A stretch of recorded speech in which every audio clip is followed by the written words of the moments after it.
अंगद से रावण ने पूछा, अरे बंदर तू कौन है?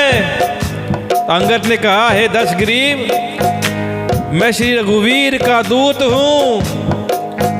मेरे पिता की तुमसे मित्रता थी। पिता का नाम नहीं बताया, क्या बताया कि मेरे पिता से तुम्हारी मित्रता थी, इसलिए हे भाई मैं तुम्हारी भलाई के लिए आया हूं। बड़ा नम्र सा अंगद ने जवाब दिया। अंगद जी कहते हैं कि तुम्हारा कुल उत्तम है, पुलस्त्य ऋषि के तुम पौत्र हो।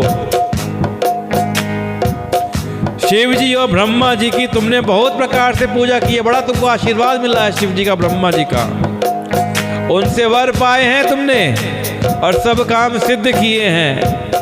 लोकपालों और सब राजाओं को तुमने जीत लिया है। तो पहले अंगद ने रावण को रावण के बारे में ही बताया कि भैया मैं तुम्हें जानता हूं, तुम मेरे पिता के मित्र हो। अब सलाह देते हैं अंगद जी। क्या सलाह देते हैं? कि राज मद से, कि इस राज के नशे में या मोह के वश में आकर तुम जगत जननी सीता जी को हर के ले आए हो। सीता जी कौन है? जगत जननी है।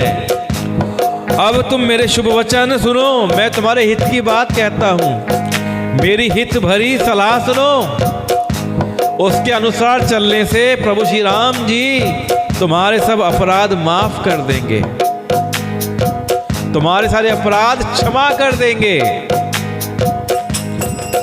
अंगद जी कहते हैं कि दांतों में तिनका दबाओ, मतलब चुपचाप हो जाओ। दांतों में तिनका दबाने का मतलब चुप होके चलो, गले में कुल्हाड़ी डालो और कुटुंबियों सहित अपनी स्त्री को साथ लेकर आदर पूर्वक जानकी जी को आगे कर कर सब प्रकार से भय छोड़कर चलो। कोई भय मत मानो, मत डरो।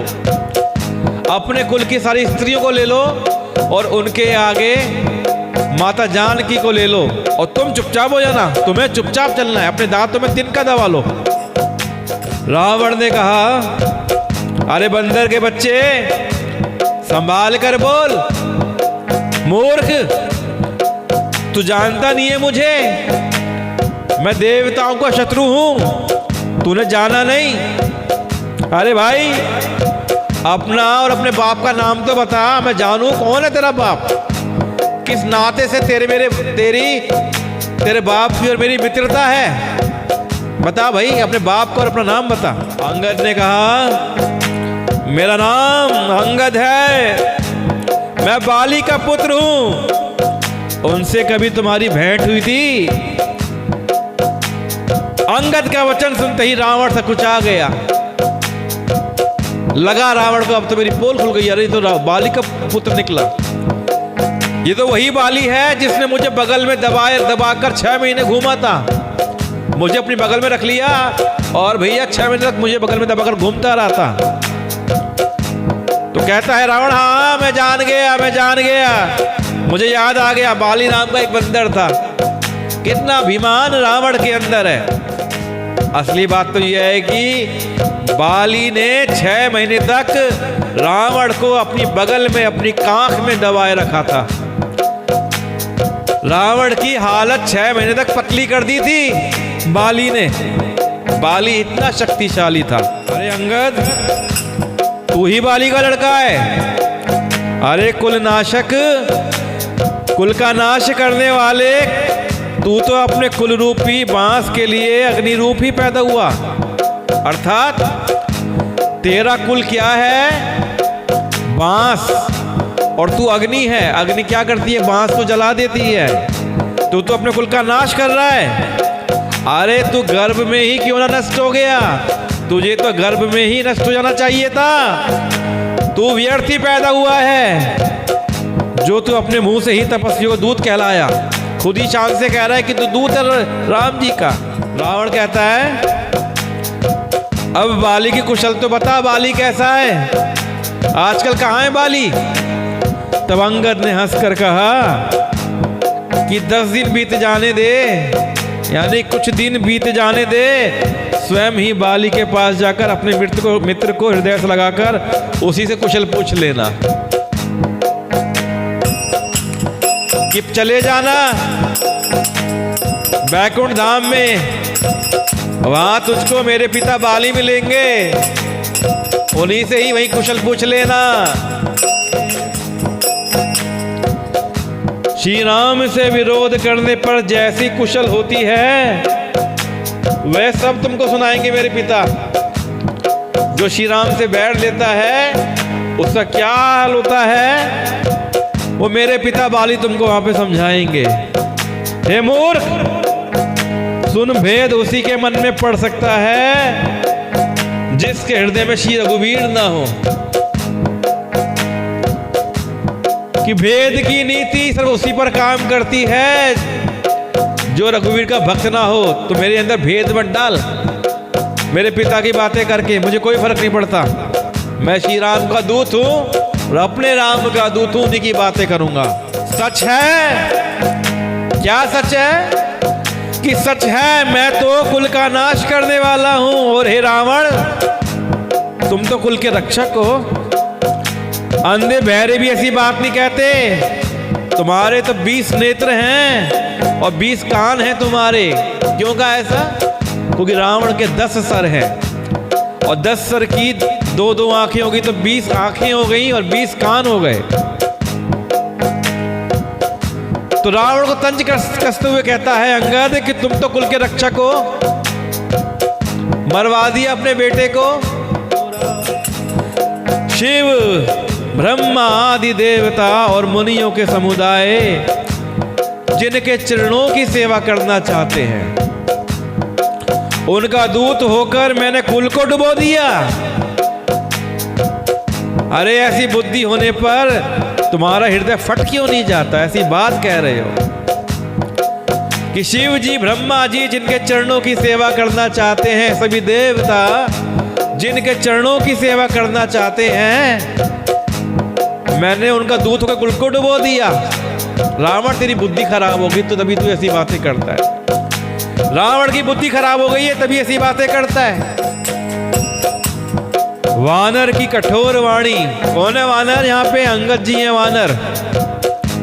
तो अंगद जी की कठोर वाणी सुनकर रावण आंखें तिरछी करके बोला।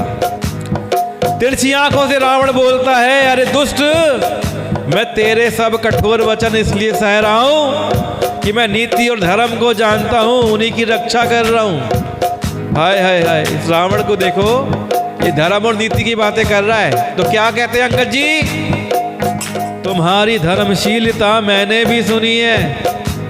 पता है मुझे कितने धर्मशील हो कि तुमने पराई स्त्री को चोरी कर लिया, अकेले में माता सीता को उठा के ले आए, पराई स्त्री को उठा के ले आए। ये तुम्हारी धर्मशीलता है।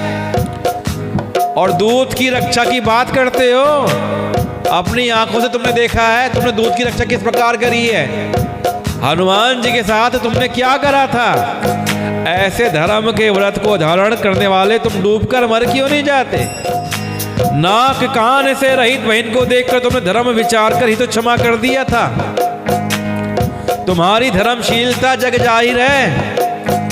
मैं भी तो बड़ा भाग्यवान हूं जो मैंने तुम्हारा दर्शन किया। मजाक उड़ा रहा है अंगद जी, मजाक उड़ा रहे हैं रावण का कि मैं दर्शन करके तुम्हारा धन्य हो गया हूं, बड़ा भाग्यवान हूं, तुम्हारे जैसा धर्मशील।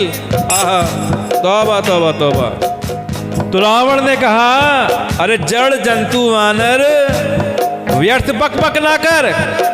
अरे मूर्ख, मेरी भुजाएं तो देख, ये सब लोकपालों के विशाल बलरूपी चंद्रमा को ग्रसने के लिए राहु के समान है। मेरी भुजाएं देख ले, मेरी भुजाएं खतरनाक हैं। इससे जितने भी लोकपाल हैं, इनके बल को मैं ग्रस लेता हूं, हर लेता हूं। और फिर तूने तो सुना ही होगा कि आकाश रूपी तालाब में मेरी भुजाओं रूपी कमलों पर बसकर शिव जी सहित कैलाश हंस के समान शोभा को प्राप्त हुआ था। एक बार रावण ने कैलाश पर्वत को उठा लिया था। तो उसी की डींगे यहाँ पे रावण मार रहा है। अरे अंगद सुन, तेरी सेना में बता ऐसा कौन योद्धा है जो मुझसे भिड़ सकेगा। तेरा मालिक तो स्त्री के वियोग में बलहीन हो रहा है और उसका छोटा भाई उसी के दुख से दुखी हो रहा है। ये तेरा मालिक है ना, वो तो अपनी पत्नी के वियोग में क्या करेगा वो। बता तेरी सेना में है कोई ऐसा जो मुझसे लड़ सके। तुम और सुग्रीव दोनों नदी तट के वृक्ष हो, और रहा मेरा छोटा भाई विभीषण, वो तो बड़ा डरपोक है। मेरा छोटा भाई विभीषण तो डरपोक है, और तुम और सुग्रीव तो वृक्ष के समान हो, और जो मंत्री है तुम्हारा जामवंत वो बहुत बूढ़ा है। अब इस लड़ाई में क्या चढ़ सकता है, कौन आएगा, है कोई तुम्हारी सेना में जो मुझसे लड़ाई करेगा। नल नील तो शिल्प कर्म जानते हैं, उन्हें क्या आता लड़ना, वो क्या लड़ेंगे नल नील। हाँ, एक वानर जरूर बलवान है जो पहले आया था, जिसने लंका जलाई थी। यह वचन सुनते ही बालीपुत्र अंगद ने कहा, हे राक्षस राज, सच्ची बात कहो, क्या उस वानर ने सचमुच तुम्हारा नगर जला दिया। रावण जैसे जगत विजयी योद्धा का नगर एक छोटे से वानर ने जला दिया। ऐसे वचन सुनकर उन्हें सत्य कौन कहेगा। कोई मानेगा इस बात को, जिस रावण ने पूरा जगत जीत लिया उसकी लंका को एक छोटे से वानर ने जला दिया। हे रावण, जिसको तुमने बहुत बड़ा योद्धा कहकर सराहा है, वह तो सुग्रीव का एक छोटा सा दौड़कर चलने वाला हरकारा है, यानी छोटा सा योद्धा है, छोटा सा सैनिक है। वह बहुत चलता है, वीर नहीं है। उसको तो हमने केवल खबर लेने के लिए भेजा था। जो वानर आया था ना, जिसका नाम हनुमान है, वो तो खबर लेने के लिए आया था। उसको तुम बहुत बड़ा योद्धा बोलते हो। अगर वो बड़ा योद्धा है तो असली योद्धा आ जाएंगे, तो रावण क्या हो जाएगा। क्या सचमुच ही उस वानर ने प्रभु की आज्ञा पाए बिना तुम्हारा नगर जला डाला।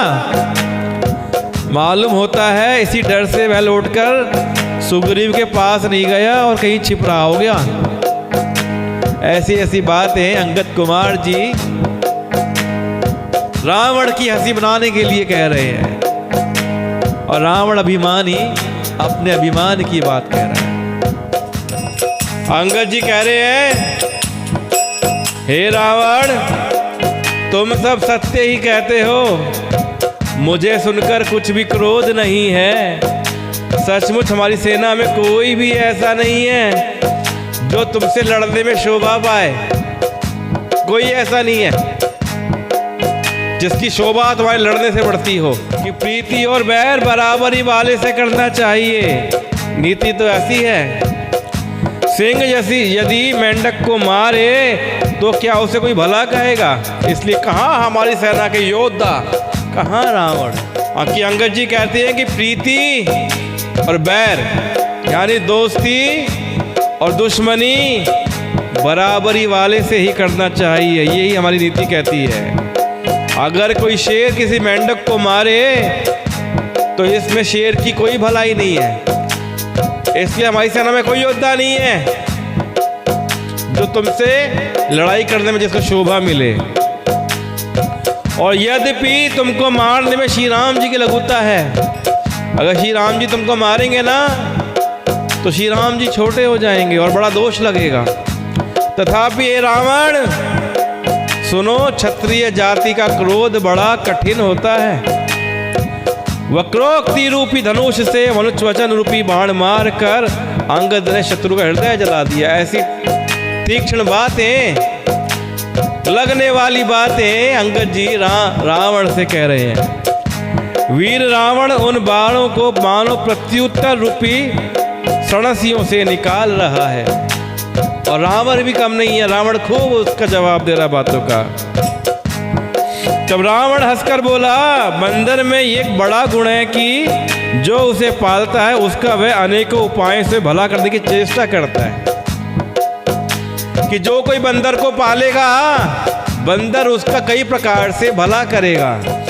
बंदर को धन्य है जो अपने मालिक के लिए लाज छोड़कर जहाँ तहाँ नाचता है, नाच कूद कर लोगों को रिझाकर मालिक के हित की बात करता है।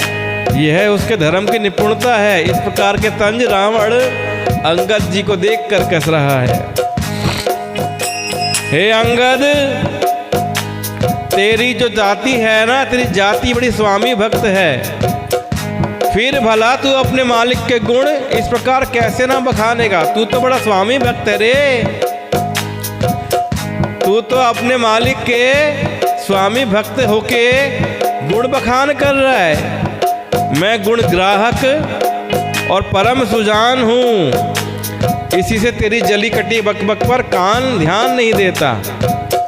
मैं तो गुणों का आदर करने वाला हूँ और समझदार हूँ, इसलिए तेरी जली कटी बातों पर मैं ध्यान नहीं देता। जा, तू कुछ भी बोलता रहे, मुझे फर्क नहीं पड़ता। तो अंगद ने कहा, तुम्हारी सच्ची गुण ग्राहकता तो मुझे हनुमान जी ने सुनाई थी।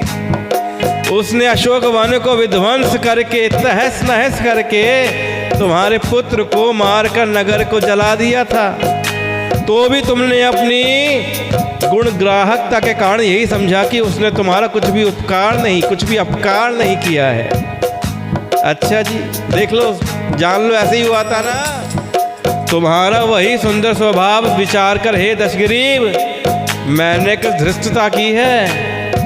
हनुमान ने जो कुछ कहा था उसे आकर मैंने प्रत्यक्ष देख लिया कि तुम्हें ना तो लज्जा है और ना क्रोध है, ना चिढ़ है। तो रावण बोलता है, क्या बोलता है रावण? रावण बोला, अरे वानर, जब तेरी ऐसी बुद्धि है तभी तो तू अपने बाप को खा गया। ऐसा वचन कहकर रावण हंसने लगा। अंगद ने कहा, पिता को खाकर फिर तुमको भी खा डालता, परंतु अभी तुरंत कुछ और ही बात मेरी समझ में आ गई। क्या बात समझ में आती है? नीच अभिमानी, बाली के निर्मल यश का कारण जानकर मैं तुम्हें नहीं मारता। रावण, ये तो बता कि जगत में कितने रावण हैं? मैंने जितने रावण अपने कानों से सुन रखे हैं उन्हें सुन। कौन कौन से रावण हैं जिन्हें मैं जानता हूँ? एक रावण तो बलि को जीतने के लिए पाताल में गया था, तब बच्चों ने उसे घुड़साल में बांध के रखा था। ऐसे ही है क्या कि रावण बलि को जीतने के लिए पाताल में गया था और बच्चों ने उसे कहाँ बांध लिया? घुड़साल में, जहाँ घोड़ों के रहने की जगह होती है वहाँ बांध लिया। और बालक खेलते थे और जहाँ जाकर उसे मारा करते थे। बलि को दया लगी तब उन्होंने उसे छुड़ा दिया। वही रावण है क्या ये? जिसको बच्चे जा जाकर घुड़साल में मारते थे, जिसे बलि ने बंधक बना लिया था? या फिर दूसरा रावण जिसके बारे में कहते हैं कि एक रावण को सहस्त्रबाहु ने देखा था और उसने दौड़कर उसको एक विशेष प्रकार के जंतु की तरह समझकर पकड़ लिया। सहस्त्रबाहु ने रावण को विचित्र जानवर समझकर पकड़ लिया और तमाशे के लिए उसे अपने घर लेके आया। तुम वही रावण हो क्या जिसको सहस्त्रबाहु तमाशा करने के लिए पकड़कर अपने घर ले आया था? तब पुलस्त्य मुनि ने जाकर उसे छुड़ाया था। बताओ भाई, क्या तुम वही रावण हो? या फिर एक रावण की बात कहने में तुझे बड़ा संकोच हो रहा है? कहीं तुम वो रावण तो नहीं हो कि वो रावण जिसको बहुत दिनों तक बाली की कांख में रहा था, जिसको बाली ने अपनी कांख में दबा के रखा था? कहीं तुम वही रावण तो नहीं हो? अब बताओ, तुम इनमें से कौन से रावण हो? खींचना छोड़कर सच सच बताओ भैया। इतनी झंड होगी रावण की, इतनी झंड होगी रावण की, अंगद जी ने खींच खींच के खिंचाई कर दी रावण की। ऐसे ऐसे उदाहरण रावण के बारे में बता दिए। रावण ने कहा, अरे मूर्ख, सुन, मैं वही बलवान रावण हूं जिसकी भुजाओं की लीला, जिसके भुजाओं की करामात कैलाश पर्वत जानता है, जिसकी शूरता उमापति महादेव जी जानते हैं। जिन्हें अपने सिर रूपी पुष्प चढ़ा चढ़ाकर मैंने पूजा था कि मैं वही रावण हूं जिसने कैलाश पर्वत को उठा लिया था और जिसने अपने सरों को चढ़ा चढ़ाकर, मेरे 10 मुख है ना, अपने मुखों को पुष्प के रूप में चढ़ा चढ़ाकर शिव जी की अर्चना पूजा की थी। कि सिर रूपी कमलों को मैंने अपने हाथों से उतार उतार कर मैंने अगणित बार त्रिपुरारी शिव जी की पूजा की थी। अरे मूर्ख, मेरी भुजाओं का पराक्रम दिक्पाल जानते हैं, जिनके हृदय में वह आज भी चुभ रहा है। दिग्गज दिशाओं के हाथी मेरी छाती की कठोरता को जानते हैं, जिनके भयानक दांत जब जब जाकर मैं उनसे जबरदस्ती भिड़ा मेरी छाती में कभी नहीं फूटे, अपना चिन्ह भी नहीं बना सके, बल्कि मेरी छाती से लगते ही वे मूल की तरह टूट गए। जिसके चलते समय पृथ्वी इस प्रकार हिलती है जैसे मतवाले हाथी के चढ़ते समय छोटी नाव। मैं वही जगत प्रसिद्ध प्रतापी रावण हूं। अरे झूठी बकवाद करने वाले, क्या तूने मुझको कानों से कभी नहीं सुना? जानता नहीं है मेरे बारे में, सुना नहीं है मेरे बारे में, जानता नहीं है मेरे को। ऐसे रावण अब नहीं बखान अपनी बात कहे जा रहा है, लेकिन हमारे अंगद जी कहीं कम नहीं पड़ते हैं, रावण की अच्छे से उतार देते हैं। उस महान प्रतापी और जगत प्रसिद्ध रावण को, यानी मुझको तू छोटा कहता है और मनुष्य की बड़ाई करता है। अरे दुष्ट, असभ्य, तुच्छ बंदर, अब मैंने तेरा ज्ञान जान लिया है, तुझे कुछ नहीं पता है, तेरा ज्ञान बड़ा छोटा है, तुझे नहीं पता। रावण के ये वचन सुनकर अंगद जी क्रोध सहित वचन बोले, अरे नीच अभिमानी, संभाल कर बोल, सोच समझ कर बोल।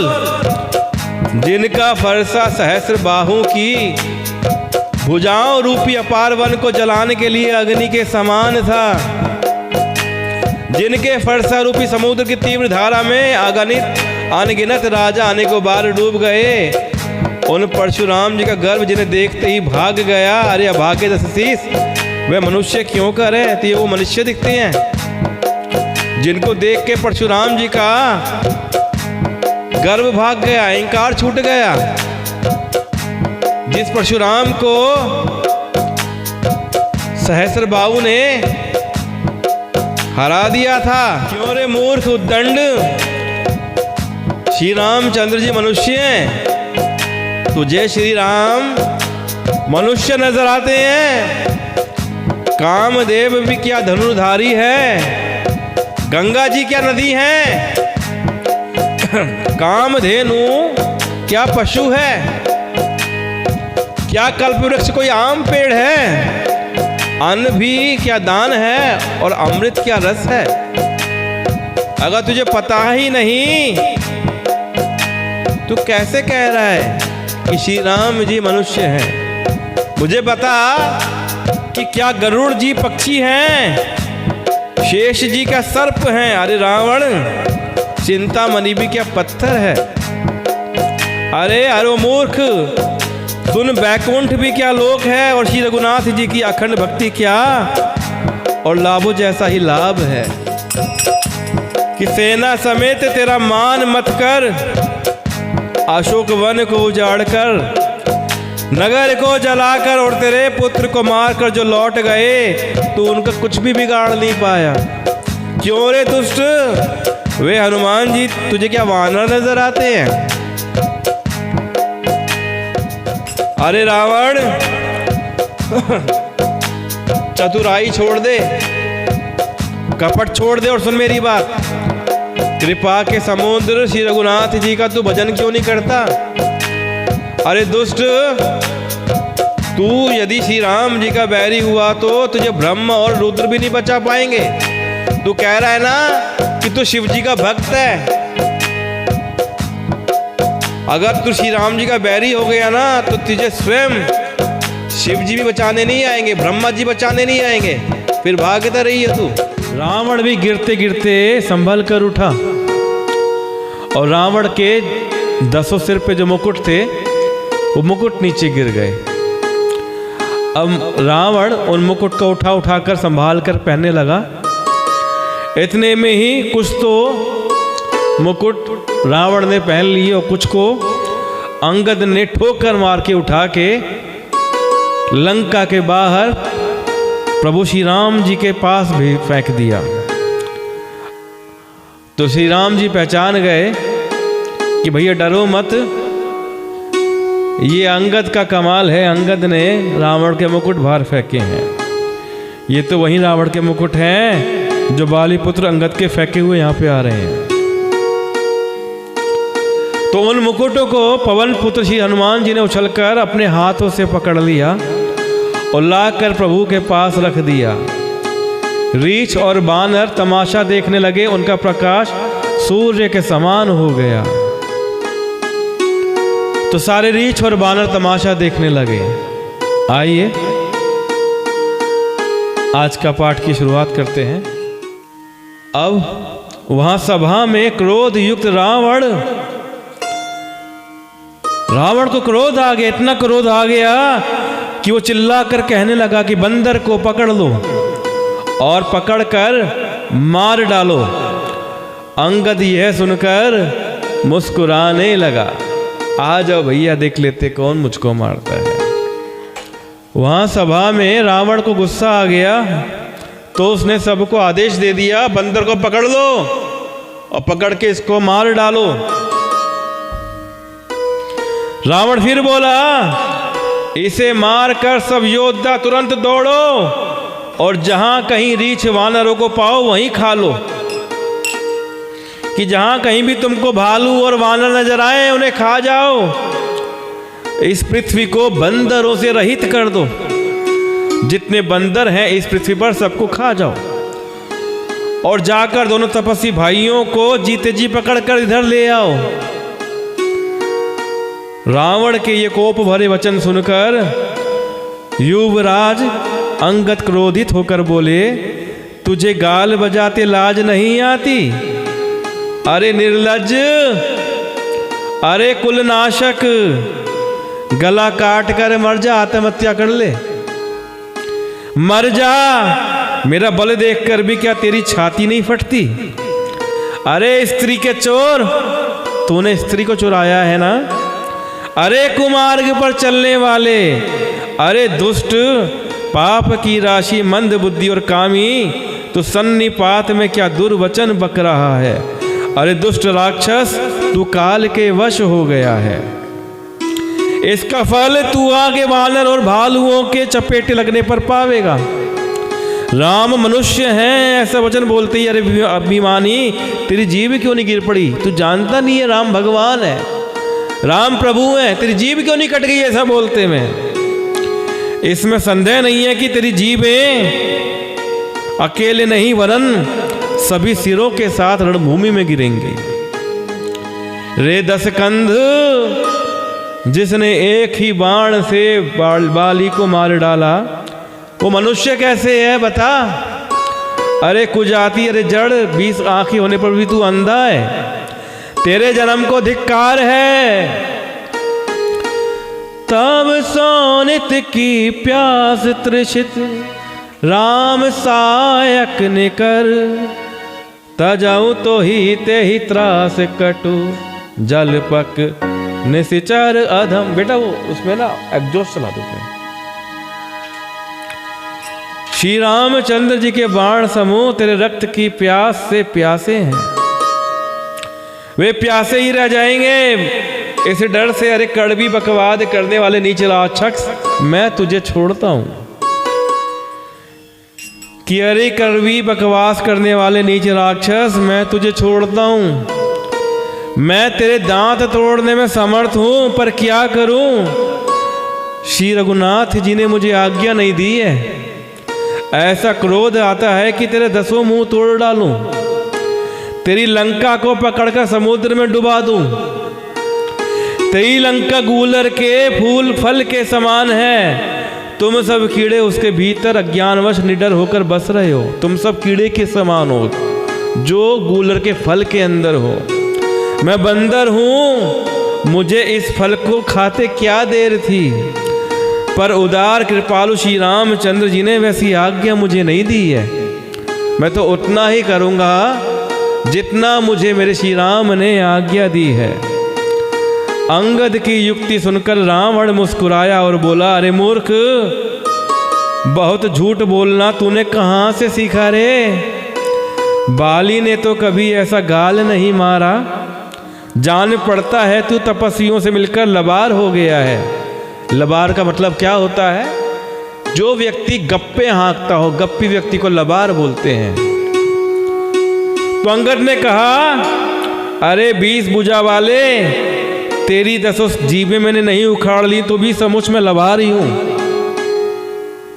मैं तेरी 10 जीभ उखाड़ लूं। श्री रामचंद्र जी के प्रताप को समझकर स्मरण करके अंगद क्रोधित हो उठे।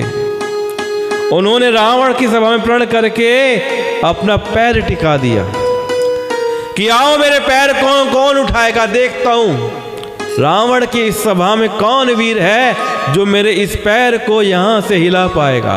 और ऐसा कहकर अंगद ने अपना पैर रावण की सभा में जमा दिया और सबको चुनौती दे डाली कि हाँ, मैं लबार ही हूं। अगर मैंने तेरी 10 जीभें ना उखाड़ ली ना, मैं लबार ही हूं। और राम जी को याद करके अंगद जी क्रोधित हो उठे और रावण की सभा में अपना पैर जमा दिया और कहा, अरे मूर्ख, यदि कोई तेरी सभा में मेरा चरण हटा सके तो श्री राम जी लौट जाएंगे। मैं सीता जी को हार गया। रावण ने कहा, हे सब वीरों, पैर पकड़कर बंदर को पृथ्वी पर पछाड़ दो।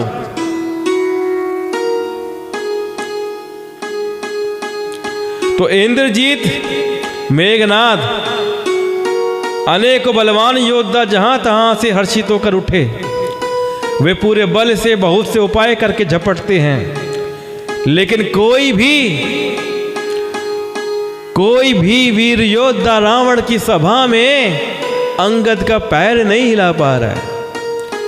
एक से एक बड़े योद्धा मुंह चौपड़ताव देते हुए, बातें करते हुए उठ कर अंगद के पास उठाते हैं और कोई अंगद का पैर टस से मस नहीं कर पाता है। और सबकी बात क्या कहूं, स्वयं मेघनाद भी अंगद के पैर को नहीं हिला पाता है। पैर टलता ही नहीं है। तब सिर नीचा करके फिर अपने अपने स्थान पर सब बैठ जाते हैं।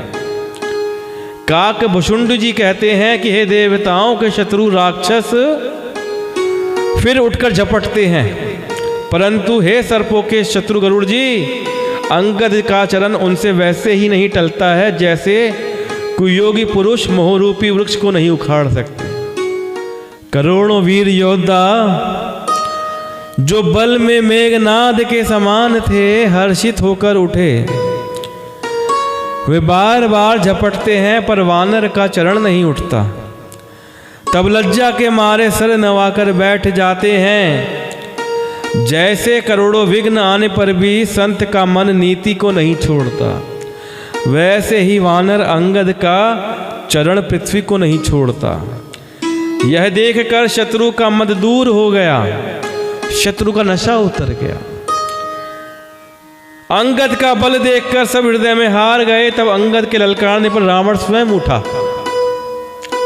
जब कोई भी वीर रावण की सभा में, यहां तक कि रावण का पुत्र मेघनाद भी जब अंगद के पैर को नहीं हिला सका, तब अंगद के ललकारने पर रावण स्वयं उठा और जब वह अंगद का चरण पकड़ने लगा, तब बाली कुमार अंगद ने कहा कि मेरा चरण पकड़ने से तेरा बचाव नहीं होगा रावण, मेरा चरण मत पकड़। अरे मूर्ख, तू जाकर श्री राम जी के चरण क्यों नहीं पकड़ता? यह सुनकर मन में बहुत ही सकुचाकर रावण लौट गया। उसकी सारी श्री जाति रही, सारी इज्जत उतर गई रावण की, और वह ऐसा तेजहीन हो गया जैसे मध्याह्न में चंद्रमा दिखाई देता है। कभी दिन में देखा चंद्रमा कैसा दिखाई देता है? रात को तो खूब चमकता है, और पूर्णिमा को तो कितना चमकता है चंद्रमा, लेकिन दिन में चंद्रमा कैसा होता है, उसकी कोई रोशनी नहीं होती ना अपनी, सिर्फ चंद्रमा नजर आता है अपना अपना। तो ऐसे ही रावण भी तेजहीन हो गया जैसे दिन में चंद्रमा हो जाता है। आइए इसी के साथ ही पाठ को यहीं विराम देंगे। अंगद जी रावण की सभा में हैं और बैठने के लिए तो किसी ने पूछा नहीं, तो अंगद जी ने अपनी ही पूंछ को बड़ा करके गोल गोल घुमा घुमा के एक बड़ा सा अपने लिए सिंहासन बना लिया, और सिंहासन भी कैसा, जो सबसे ऊंचा, जितना ऊंचा रावण बैठा है उतना ही ऊंचा सिंहासन बना के अंगद जी बैठ गए। भाई कोई पूछ ना पूछो, मेरा सिंहासन मेरे साथ है कि मेरे राम जी एक बाण चलाएंगे, तेरे सारे के सारे जो सर हैं ना, मुख हैं, नीचे गिर जाएंगे। जितने रीछ और वानर है ना, तेरे सरों से गेंद के समान अनेकों सिरों से चौगान खेलेंगे। चौगान एक खेल होता है ना, जैसे फुटबॉल होता है आज के टाइम में, उस समय खेल होता था चौगान। तो भैया तेरे सरों से, तेरे जितने सर हैं ना, 10 के 10 सर, इनसे फुटबॉल खेलेंगे। जब श्री रघुनाथ जी युद्ध में कोप करेंगे, उन्हें गुस्सा आ जाएगा और उनके अत्यंत तीक्ष्ण बहुत से बाण छूटेंगे, तब क्या तेरा ये गाल चलेगा, तेरी ये डींगे नहीं चलेंगी उस समय। ऐसा विचार कर उदार कृपालु श्री राम जी को भज ले, श्री राम जी का भजन कर। अंगद के ये वचन सुनकर रावण बहुत अधिक जल उठा, आग लग गई तन बदन में रावण के, मानो जलती हुई प्रचंड अग्नि में घी पड़ गया हो। और बोलते हैं अंगद जी, अरे मूर्ख। अच्छा यहाँ पे अब रावण को गुस्सा आ गया ना, जब ऐसी ऐसी बातें अंगद ने करी कि भैया तेरे सरों से, तेरे मुखों से समस्त रीछ और वानर हैं, गेंद खेलेंगे, तो भैया तू अभी से मान जा, श्री राम जी का भजन कर ले। रावण को गुस्सा आ गया और बोलता है रावण गुस्सा करके, अरे मूर्ख, कुंभकर्ण मेरा भाई है, इंद्र का शत्रु, सुप्रसिद्ध मेघनाद मेरा पुत्र है, और मेरा पराक्रम तो तूने सुना ही है कि मैंने संपूर्ण जड़ चेतन जगत को जीत लिया है, इस जगत को तो मैंने जीत लिया है। रावण अपनी ताकत का बखान कर रहा है, अंगद को अपनी ताकत दिखा रहा है बोल के ना। कैसे बोलता है कि रे दुष्ट, वानरों की सहायता जोड़कर राम ने समुद्र बांध लिया, बस यही उसकी प्रभुता है, वो इतना ही कर सकते हैं। समुद्र को तो अनेक पंछी भी लांग जाते हैं, इसमें क्या बड़ी बात है, पर इसी से वो सभी शूरवीर नहीं हो जाते। अरे मूर्ख बंदर सुन, मेरी एक एक भुजा रूपी समुद्र बल रूपी जल से पूर्ण है, कि जितना समुद्र में बल है उतना बल मेरी एक एक भुजा के अंदर है, जिसमें बहुत से शूरवीर देवता और मनुष्य डूब चुके हैं। बता ऐसा कौन सा शूरवीर है जो मेरे इन अथाह और अपार 20 समुद्रों का पार पा जाएगा। कितने समुद्र हो गए? 20 भुजाएं हैं। रावण की 20 भुजाएं हैं, 10 इधर हैं तो 10 इधर हैं। बता है कोई जो मेरी इन 20 भुजाओं का पार पा जाएगा? मेरी एक एक भुजा में एक एक समुद्र का बल है। अरे दुष्ट, मैंने दिक्पालों तक को जल भरवा दिया है और तू एक राजा का मुझे सुयश सुनाता है। रावण के आगे राम की बड़ाई करता है। यदि तेरा मालिक जिसकी गुण गाथा तू बार बार कह रहा है संग्राम में लड़ने वाला योद्धा है, तो फिर दूत किस लिए भेज रहा है? शांति की बात क्यों कर रहा है? शत्रु से प्रीति यानी शत्रु से संधि करते उसे लाज नहीं आती? क्यों दूत भेज रहा है मेरे पास तेरा राजा? पहले कैलाश का मथन करने वाली मेरी भुजाओं को देख, मैंने इस कैलाश को उठा लिया था। अरे उस मूर्ख वानर, अपने मालिक की सराहना करना कि रावण के समान शूरवीर कौन है, जिसने अपने ही हाथों से सिर काट काट कर अत्यंत हर्ष के साथ बहुत बार उन्हें अग्नि में होम दिया। एक बार रावण ने महादेव की पूजा करने के लिए अपने सब सरों को अग्नि में दान कर दिया था।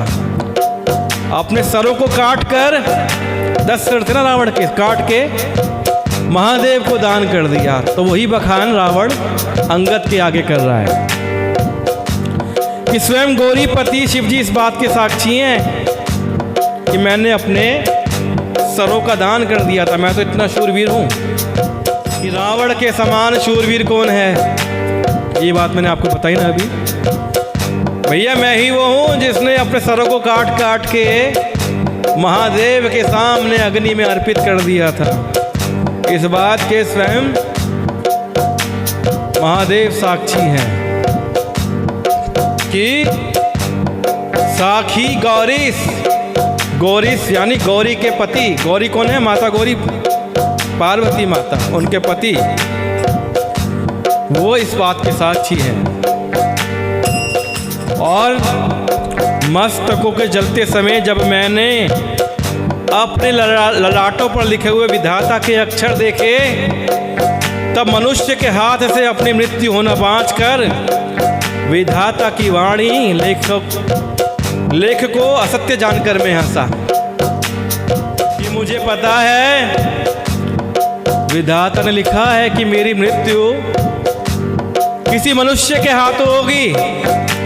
और उस बात को समझकर, याद करके मेरे मन में कोई डर नहीं है, क्योंकि मैं समझता हूं कि बूढ़े ब्रह्मा ने बुद्धि भ्रम से ऐसा लिख दिया है कि ब्रह्मा को कुछ भ्रम हो गया होगा, कि ब्रह्मा जी को कुछ भ्रम हुआ है, तभी उन्होंने ऐसा लिख दिया है। अरे मूर्ख, तू लज्जा और मर्यादा छोड़कर मेरे आगे बार बार दूसरे वीर का बल कहता है। क्या उसका बल कहता है? दूसरे वीर का बल मेरे आगे कहता है। अंगद ने कहा, अरे रावण, तेरे समान लज्जावान जगत में कोई नहीं है। लज्जाशीलता तो तेरा सहज स्वभाव ही है। तू अपने मुंह से अपने गुण कभी नहीं कहता, यानी इसका उल्टा मानिए। तो तंज कसते हुए अंगद जी रावण से कह रहे हैं, अरे तू तो बड़ा लज्जावान है, तू तो अपने बारे में कभी तारीफ ही नहीं करता। जबकि अंदर से अंगद जी क्या सोच रहे हैं, अरे ये तो अपने बारे में डिंगे हाँके जा रहा है, अपनी बातें करे जा रहा है।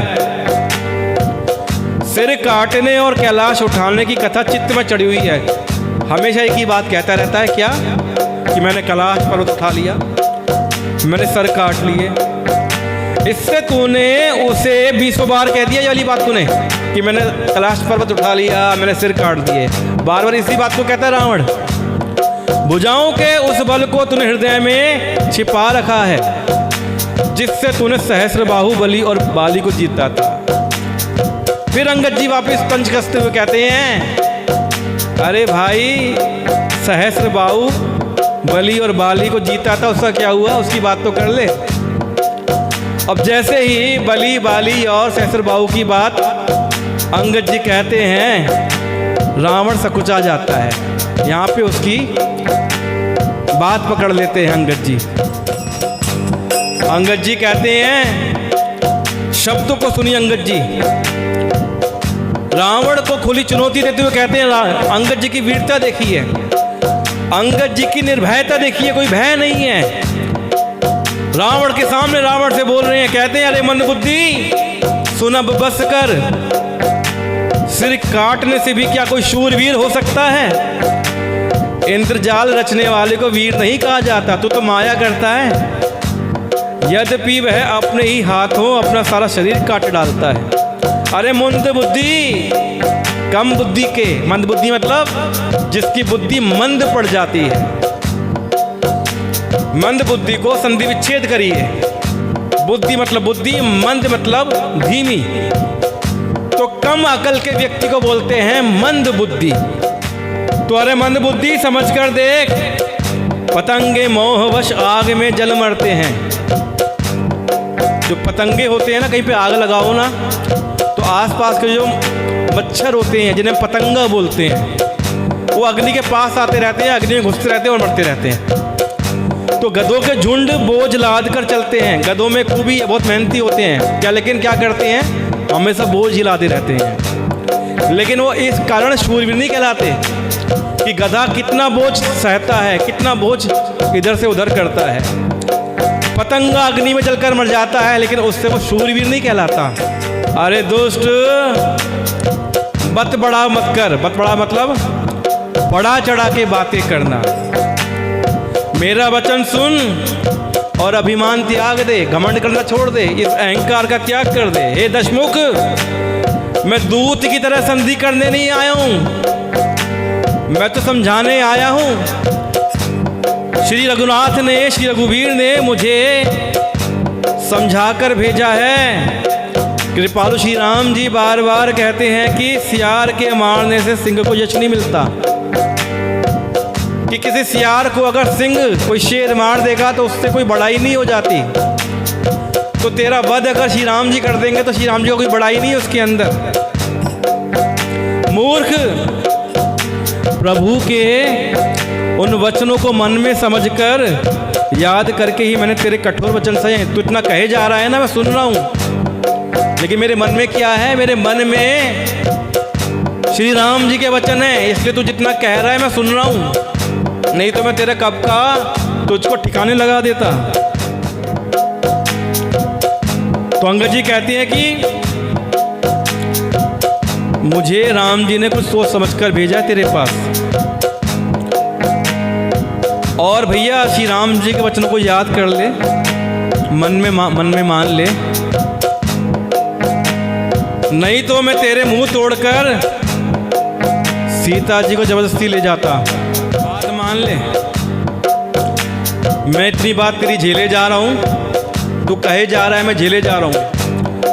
अगर श्री राम जी के वचन मेरे हृदय में नहीं होते, मैं कब का तेरा मुंह तोड़कर सीता जी को जबरदस्ती यहां से ले जाता। अरे अधम, देवताओं के शत्रु, तेरा बल तो मैंने तभी जान लिया जब तूने सूने में यानी अकेले में पराई स्त्री को चुरा लिया। श्री राम जी की अनुपस्थिति में माता सीता को चुराकर यहाँ पे ले आया। यहीं से तेरा बल जान के हूँ, कितना है तेरा बल इसके अंदर। तू राक्षसों का राजा और बड़ा अभिमानी है, परंतु मैं तो श्री रघुनाथ जी के सेवक, सुग्रीव का दूत, सेवक का भी सेवक हूँ। कि श्री राम जी के सेवक कौन है? सुग्रीव जी, और मैं सुग्रीव जी का सेवक हूँ, तो मैं तो सेवक का भी सेवक हूँ। यदि मैं श्री राम जी के अपमान से ना डरूं तो तेरे देखते देखते ऐसा तमाशा करूं कि तुझे ज़मीन पर पटक कर, तेरी सेना को संहार कर और तेरे गांव को चौपट नष्ट भ्रष्ट करके, अरे मूर्ख, तेरी युवती स्त्रियों सहित जानकी जी को ले जाऊं। अगर मैं श्री राम जी के अपमान से ना डरूं तो तेरे देखते देखते ऐसा तमाशा करूं कि तुझे जमीन पर पटक दूं, तेरी सेना का संहार कर दूं और तेरे गांव को चौपट कर दूंगा। और मूर्ख, जितनी भी तेरी युवती स्त्रियां हैं उनके सहित माता जानकी को यहाँ से ले जाऊंगा। और यदि ऐसा करूं तो भी इसमें कोई बड़ाई नहीं है, इसमें कोई अच्छी बात नहीं है, क्योंकि मरे हुए को मारने में पुरुषत्व नहीं है, मरे हुए को मारने में बहादुरी नहीं है।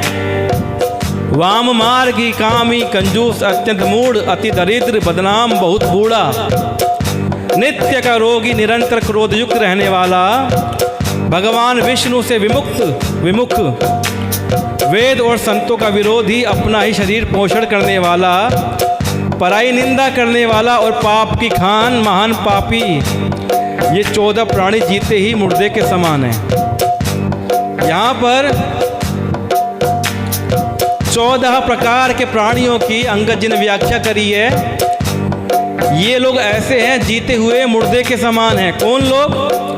वाम मार्गी, कामी, कंजूस, अत्यंत मूढ़, अति दरिद्र, बदनाम, बहुत बूढ़ा, नित्य का रोगी, निरंतर गुस्से में रहने वाला और भगवान विष्णु से विमुख, वेद और संतों का विरोधी, केवल अपने ही शरीर का पोषण करने वाला, पराई निंदा करने वाला और पाप की खान, ये 14 प्राणी जीते जी मुर्दे के समान हैं। अरे दुष्ट, इसलिए मैं तुझको मुर्दे के समान मानता हूं। ऐसा विचार कर मैं तुझे नहीं मारता। अब तू मुझ में क्रोध ना पैदा कर, मुझे गुस्सा ना दिला। अंगद के वचन सुनकर राक्षस राज रावण दांतों से होठ दबाकर क्रोधित होकर हाथ मलता हुआ बोला, अरे नीच बंदर। रावण अति गुस्से में, इतना गुस्से में कि अपने दांतों से अपने होठों को दबा लिया और क्या कहता है कि अरे नीच बंदर, अब तू मरना ही चाहता है। इसी से छोटे मुंह बड़ी बात कहता है।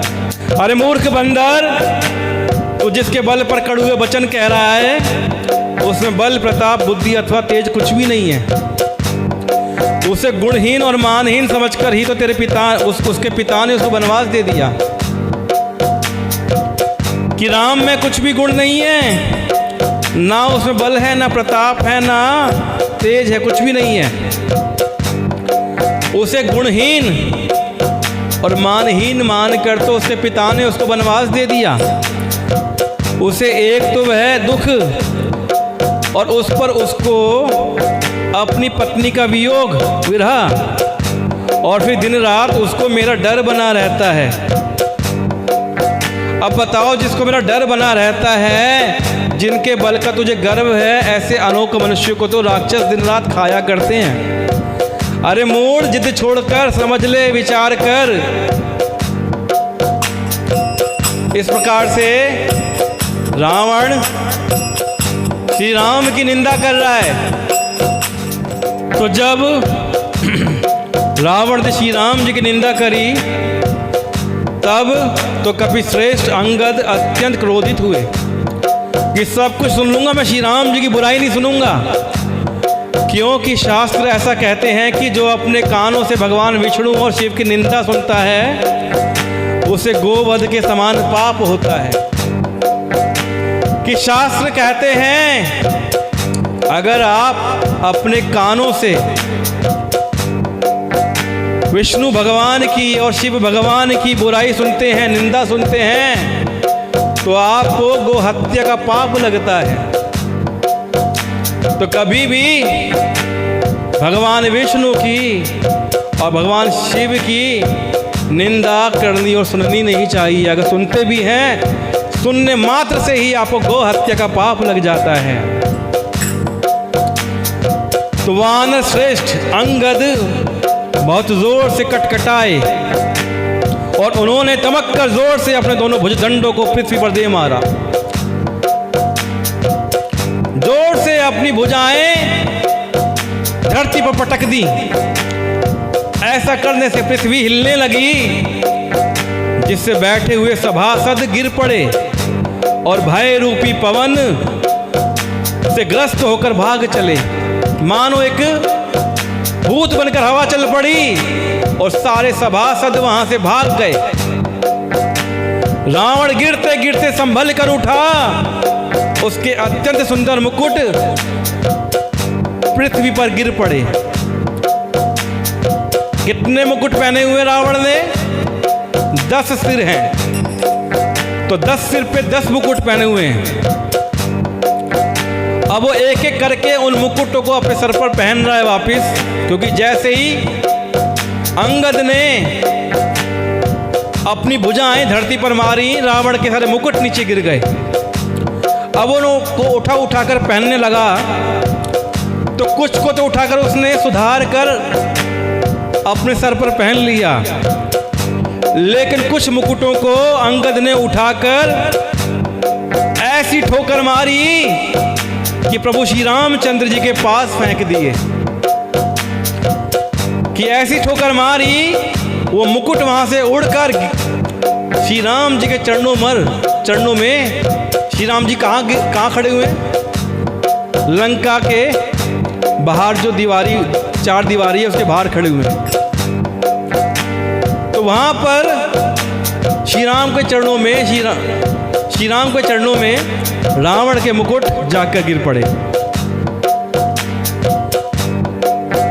मुकुटों को आते देखकर वानर भागने लगे। उन्हें भ्रम हो गया, अरे ये क्या हुआ, मुकुट क्यों गिर रहे हैं? तो वानर सोचने लगे, हे विधाता, क्या दिन में ही उल्कापात होने लगा, तारे टूटकर गिरने लगे हैं, अथवा क्या रावण ने क्रोध करके 4 वज्र चलाए हैं जो बड़े धाए के साथ वेग से आ रहे हैं? अब वानर को कुछ नहीं पता। प्रभु ने उनसे हंसकर कहा, वानरों को समझाया, अरे डरो नहीं, अपने मन में बिल्कुल भी मत डरो। ये ना तो उल्का है, ना वज्र है, और ना केतु है, ना राहु है। अरे भाई ये देखो, पहचानो, ये तो रावण के मुकुट हैं जो बाली पुत्र अंगद के फेंके हुए यहां पर गिर रहे हैं। इस प्रकार श्री राम जी अंगद जी के वीर पराक्रम को पहचानते हुए बखान करते हुए कह रहे हैं कि भैया डरो मत, ये रावण के मुकुट हैं जिनको अंगद ने इधर फेंका है।